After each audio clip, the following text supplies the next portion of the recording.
L'Est libyen, gouverné d'une main de fer par le maréchal Khalifa Haftar, veut se positionner comme acteur principal sur la sécurité frontalière et la lutte contre le crime organisé.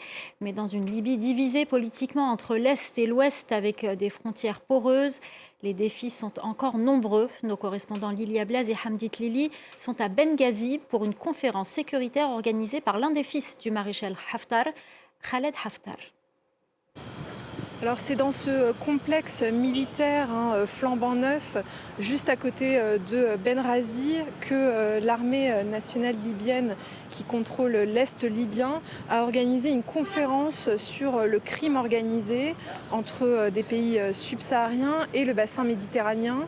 Alors une conférence qui présente de nombreux enjeux pour la Libye, qui fait face aujourd'hui à plusieurs problématiques, à la fois la migration irrégulière vers l'Europe, la porosité de ses frontières avec le Niger, l'arrivée de déplacés soudanais par le Tchad, mais aussi des problèmes de trafic de drogue et d'êtres humains.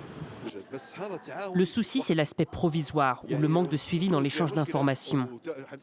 Par exemple, si Tunis demande une information sécuritaire à la Libye, il peut y avoir une réponse. Mais ensuite, il n'y a pas vraiment de suivi au-delà de cette coopération ponctuelle.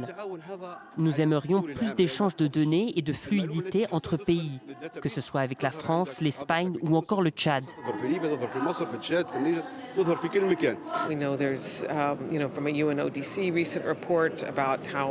De ce que nous savons, la Libye est vraiment en train de devenir un hub pour le trafic de drogue.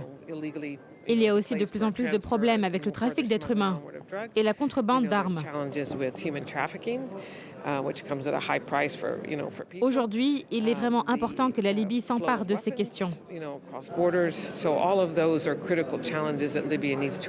L'enjeu reste de taille aujourd'hui puisqu'il n'existe pas de cadre législatif commun ni de base de données que les États pourraient s'échanger entre eux, notamment sur la question du crime organisé.